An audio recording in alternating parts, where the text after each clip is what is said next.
Hello everyone, wishing you all a very happy today. এখন বাজছে সকাল 7:30, আর আজকে অনেকটা ভোরে উঠেছি। টুকিটাকি যেসব কাজকর্মগুলো থাকে সেগুলো কমপ্লিট করে এখন স্নান ধান সেরে বেরিয়ে পড়েছি মেয়ের স্কুলে। আর হ্যাঁ, মেয়েকেও কিন্তু স্নান করিয়ে দিয়েছি। স্কুল থেকে স্নান করিয়ে নিয়ে যাওয়ার কথাই বলা হয়েছিল। আজ হচ্ছে মেয়ের স্কুলের বিদ্যারম্ভ সংস্কার। এটা মেনলি 4 বছর 4 মাসে অনুষ্ঠিত হয় বিদ্যালয়ে। যে সকল শিশু ভাই বোনদের বয়স 4 বছর 4 মাস তারা কিন্তু এই অনুষ্ঠানে অংশগ্রহণ করতে পারবে। আর দেখো, কথা বলতে বলতে কিন্তু ফাইনালি আমি স্কুলে পৌঁছেই গেছি।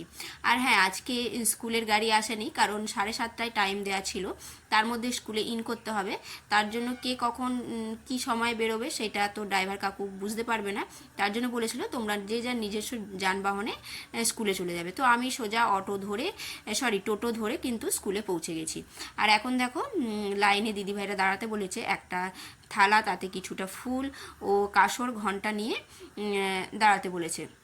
এখানে দেখতে পাচ্ছ বাচ্চাদের হাতে খালি থালাটা ও তার সাথে কিছু ফুল দিয়ে এখন দিদিভাইরা হচ্ছে একটা খালি পত্রের মধ্যে একটা গীতা ওদের মাথার মধ্যে তুলে দিচ্ছে, কারণ গীতার ভার যেন সারা জীবন ওদের মাথার মধ্যেই থাকে। এখন চলে যাচ্ছি, স্কুলের পাশেই একটা মহাদেবের মন্দির আছে, সেখান থেকে মহাদেবের অনুমতি নিয়ে আজকের প্রোগ্রামটা কিন্তু শুরু করবে। আর সত্যি কথা বলতে এই অনুষ্ঠানে নিজেকে সামিল করতে পেরে আমি কিন্তু অনেকটাই খুশি। আর আমার মেয়ে বৈদিক নিয়মে এই বিদ্যারম্ভ সংস্কার পাচ্ছে, এটা ভেবেও কিন্তু আমার ভীষণ গর্ব অনুভব হচ্ছে। আর দেখো, এই মহাকাল মন্দিরটা হচ্ছে একদম স্কুল লাগোয়া, তো একদমই পাশে, কিন্তু লাইনটা দিতে অনেকটাই টাইম লাগছে, কারণ লম্বা লাইন। প্রত্যেকটা বাচ্চা, তার গার্জেনরা সবাই লাইন দিয়েছে।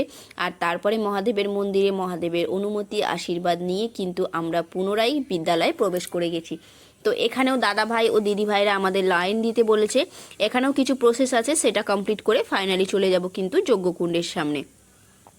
তারপর সামনে এসে দেখছি দিদি ভাইরা এখানে কিন্তু বাচ্চাদের পা অতি যত্ন সহকারে ধুয়ে দিচ্ছে একটি গামলার মধ্যে। তারপর সেটাকে টাওয়াল দিয়ে ড্রাই করে আর দিয়ে দিচ্ছে বাচ্চার গার্জেনদের কোলে। বাচ্চাকে তার গার্জেনদের কোলে দিয়ে দিচ্ছে, সোজা নিয়ে যেতে বলেছে যজ্ঞকুণ্ডের সামনে। আর আজকে এই দিনটার জন্য কিন্তু প্রতিটা গার্জেনদেরকে বলা হয়েছিল, মাদেরকে বলা হয়েছিল হলুদ শাড়ি ও লাল পাড় পরে আসতে, লাল পাড় হলুদ শাড়ি পরে আসার কথা বলা হয়েছিল। আর বাবাদের বলা হয়েছিল ধুতি পাঞ্জাবি বা চোস্তা পাঞ্জাবি পরে আসার জন্য। আর শিশু বোনদের জন্য বলা হয়েছিল সুতির ফ্রক, আর শিশু ভাইদের জন্য বলা হয়েছিল পাজামা পাঞ্জাবি। তো ফাইনালি কিন্তু দেখো এখানে চলে এসেছি মাঠে, আর পুরো মাঠটা জুড়ে কিন্তু যজ্ঞকুণ্ড সাজানো হয়েছে।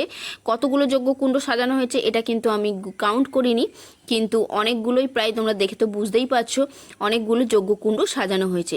আর এই যজ্ঞকুণ্ড সাজানোর জন্য কিন্তু কালকে দিদিভাইরা গার্জেনদেরকে জানিয়েছিল আসার জন্যে।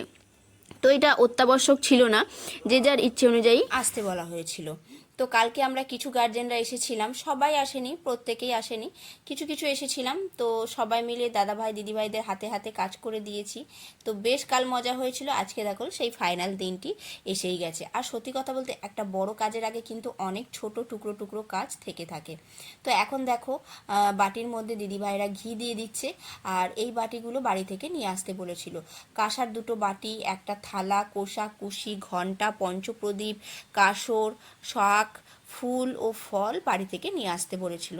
তো দেখতেই পাচ্ছ এখন কিন্তু যজ্ঞ স্টার্ট হয়ে গেছে। আর সত্যি কথা বলতে মহারাজ কিন্তু প্রথমেই বলে দিয়েছিল যে ফোন কিন্তু একদম সাইলেন্ট মোডে রাখতে, কোনো ভিডিওগ্রাফি কোনো ফটোগ্রাফি কিন্তু অ্যালাউ ছিল না।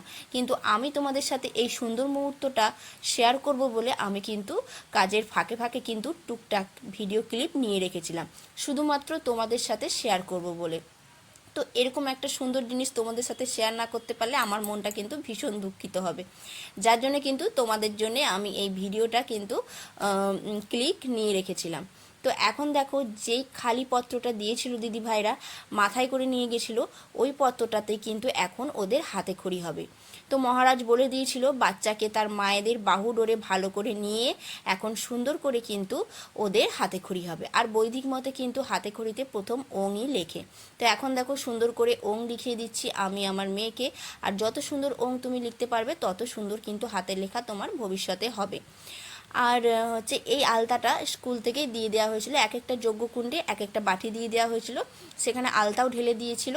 তো সেখান থেকে নিয়ে নিয়ে এখন প্রত্যেকেই আমরা বা যে যার বাচ্চাকে হাতে খড়ি দেওয়াচ্ছি। আর ওইদিকে মহারাজ কিন্তু মন্ত্র পাঠ করছে, আমরা সেটা উচ্চারণ করছি, আর একদিকে বাচ্চাকে হাতে খড়ি দেওয়াচ্ছি।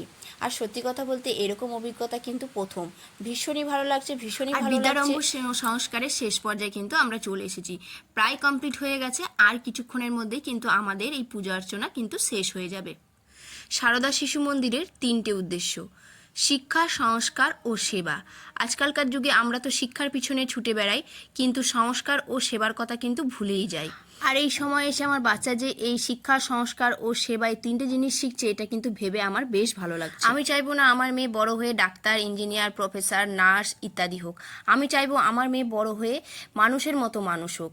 আগে মানুষের মতো মানুষ হোক, তারপরে নিজেকে প্রতিষ্ঠিত করবে, এটাই আমি চাই।